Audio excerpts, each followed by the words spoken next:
Hi everyone. In this video we're going to get some practice adding and subtracting numbers in exponential form. Now remember, when we add and subtract in our calculations, we're paying attention, as always, to the decimal places. But now there's this new part about having numbers in exponential form. Remember, this is the general format of scientific notation or exponential form. And here's something to remember. When you do this, you've got to convert your numbers to the same power of n, or maybe a would be a better variable to use there. So let me show you what happens when you don't do that. So this is the wrong way to do it. I may look at these numbers and I may say, well, this one has 2 decimal places. This one only has 1 decimal place. My answer, therefore, better have only 1 decimal place.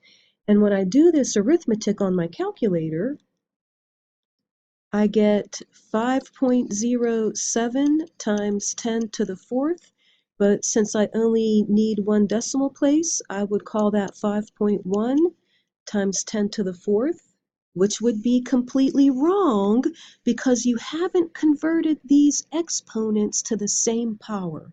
So let's do it correctly this time. I find it easier to convert both numbers to the higher power. So the higher power here is 10 to the 4th. I'm just going to leave this number alone and rewrite it.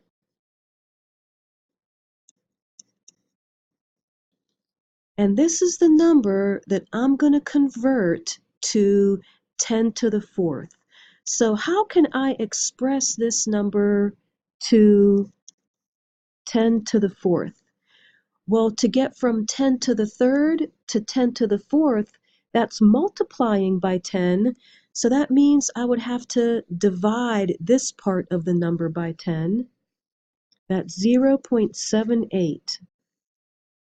So now, look what I have here. I've got 2 decimal places and 2 decimal places. My final answer better have 2 decimal places.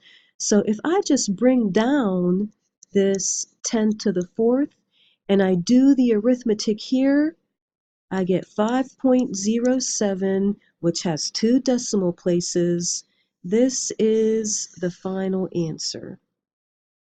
Now, I want to talk a little bit more. You may not need to listen to this part of the video, but I want to clearly explain why this number and this number are equal. 7.8 times 10 to the 3rd does equal 0.78 times 10 to the 4th. And let me try to prove that to you. Again, to get from 10 to the 3rd to 10 to the 4th, we multiplied by 10. And if we want the left side of the equals to equal the right side of the equals, then that means we would have to divide by 10. This is really no different than saying 4 times 4 is equal to 2 times 8. Right? 16 equals 16. But to get from 4 to 8, we multiplied by 2. Therefore, to get from 4 to 2, we would have to divide by 2. Now, there's one other way that maybe you can think about this problem. I've seen students work on it this way. They actually express this number in regular form. So they take it out of scientific notation and they write 42,900, right? That's 4.29 times 10 to the 4th, 1, 2, 3, 4, plus, again, in regular form, this would be 7,800. And then they look and see where is the last non-zero digit. Well, it would be here, wouldn't it? So they would write the answer as 50,700, but this dotted line represents the end of your significant numbers. So then they might write it as 5.07 times 10 to the 4th. This method works fine when these exponents are reasonably small. What if you've got really large exponents? It might be a little bit too much trouble to rewrite very large numbers with all the zeros. So let's try one more just to make sure we understand this. Here we go. We have a number times 10 to the 9th and another number times 10 to the 7th. Convert to the higher power. So that I'm going to leave this number alone. And this is the number I'm converting to the higher power. So to get from 10 to the 7th to 10 to the 9th, we multiplied by 100. So this part of the number, I'm going to have to divide by 100. So that'll be 0.062. Now I follow my rule for adding.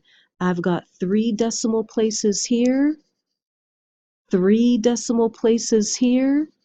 My answer better have 3 decimal places.